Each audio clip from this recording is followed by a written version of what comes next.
What I'm about to share with you right now is going to make a lot of people in my industry furious. But if you are thinking about buying or selling a home right now, the hidden truth behind these words could easily save you or cost you tens of thousands of dollars. So the first lie that is absolutely wrecking people's finances right now is when an agent looks you in the eye and says, don't worry about the list price, just buy it and refinance it next year when the economic climate changes. This is sending shockwaves through the market because it is a complete fantasy disguised as financial advice. Agents love to repeat the catchy phrase, marry the house and date the rate. It sounds incredibly smart on a 30-second social media clip, but here is the reality. All of that is useless if you can't afford the monthly payment today, and you absolutely cannot refinance a house if the local market shifts and your property value dips even a fraction below what you owe on it. So assuming that the future will automatically bail out a bad financial decision today is a dangerous game to play. And it's the number one trap that forces buyers into a corner. So this brings us directly to lie number 2, which sellers are falling for every single weekend. And that is, we should price your home high just to see what happens, and we can always reduce it later. It sounds harmless, right? You want to leave room for negotiation after all, but this strategy is massive real estate suicide. In a fast-moving market, your home gets the absolute maximum amount of attention, excitement, and traffic during the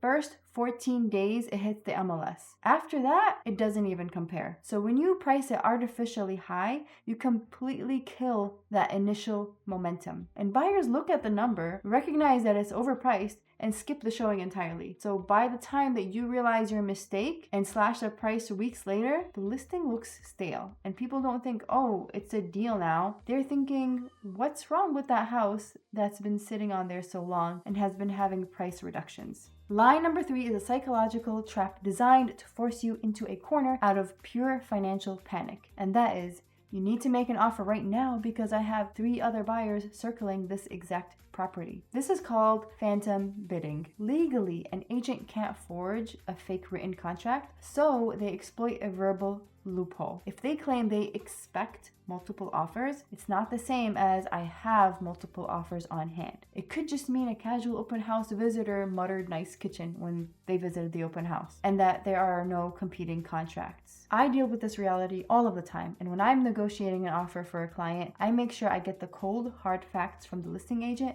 before advising my buyers to move forward. So next time an agent claims they have an invisible stack of buyers, don't blink. Here's what I want you to say. Tell them you want to use an escalation clause. This legally forces them to produce physical copies of a competing bid before your price goes up a single dollar. Watch how fast those phantom buyers disappear. Which connects perfectly to lie number 4, which is the absolute worst thing an agent can tell their buyer. Real quick, before I dive into it, if you're finding value in this video, please make sure you hit the thumbs up and subscribe. So the worst lie an agent can tell you is, to win a house, you need to waive the home inspection. This is an absolute trap. Waiving an inspection doesn't make you a savvy, aggressive buyer. It makes you a financial gambler. And an agent who pushes you to skip an inspection is often just trying to clear the path to their own payday because they know a major foundation issue, a hidden drainage disaster, or a recalled electrical panel could completely kill the deal. They get their commission checking out,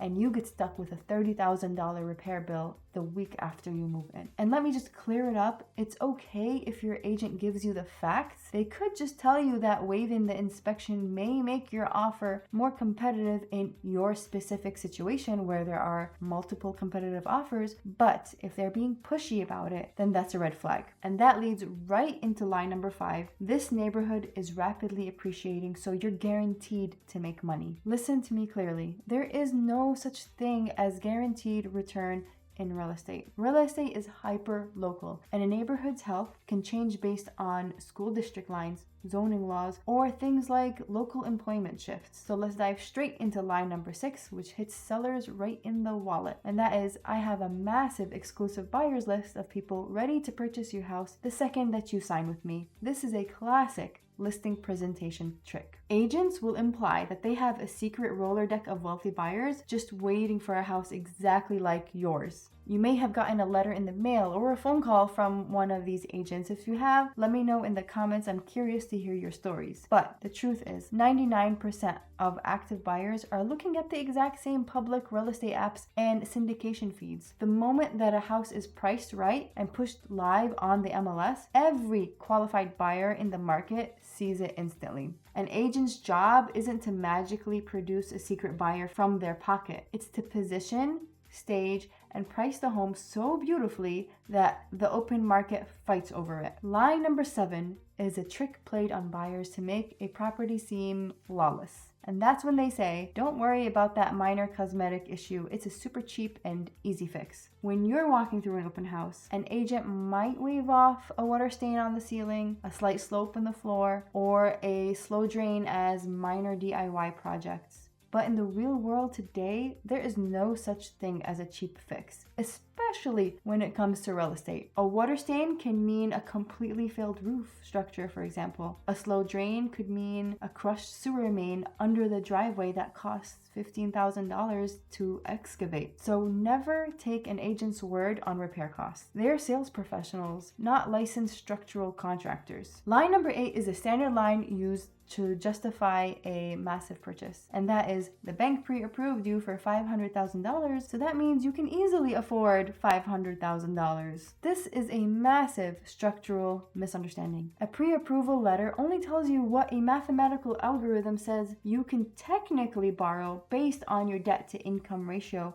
without going bankrupt. Doesn't account for your lifestyle, your childcare costs, your grocery bills, or your personal savings goals. Banks are perfectly comfortable with you being house poor. A great agent will look at your actual budget and help you find a comfortable lifestyle payment rather than pushing you to the absolute maximum limit of your pre-approval letter just to bump up their own commission size. Line number 9 is a deceptive tactic used during listing consultations, and that is, I can definitely get you $50,000 more for your house than any other agent in town. Sellers love hearing this because it appeals to pure greed. But you have to understand a fundamental rule of real estate. An agent, even the best one, does not determine the value of your home. The market does. It's based on recent comparable sales, active inventory, and what a qualified buyer is willing to pay on the open market. So agents who intentionally inflate their estimated sales price are practicing a dirty industry tactic called buying the listing. They tell you a massive, unrealistic number just to get you to sign the contract, knowing full well that they will be badgering you for a massive price reduction 2 weeks later when the house sits completely empty. Finally, line number 10,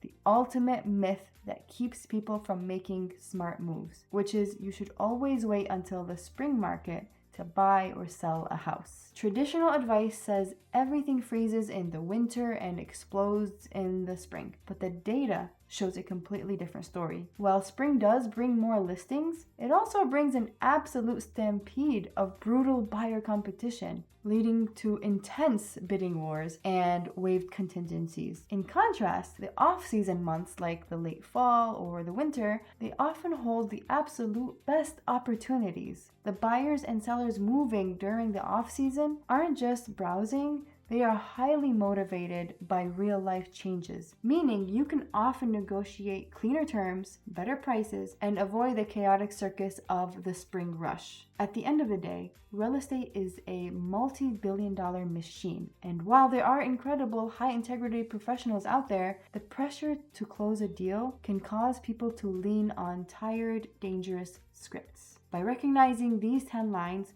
looking past the sales pitch, and demanding hard, localized data, you instantly take the power back into your own hands. So drop a comment below right now. Have you ever heard any of these lines from an agent during your own housing search? Let me know what happened. Smash that like button, and I will see you in the very next video.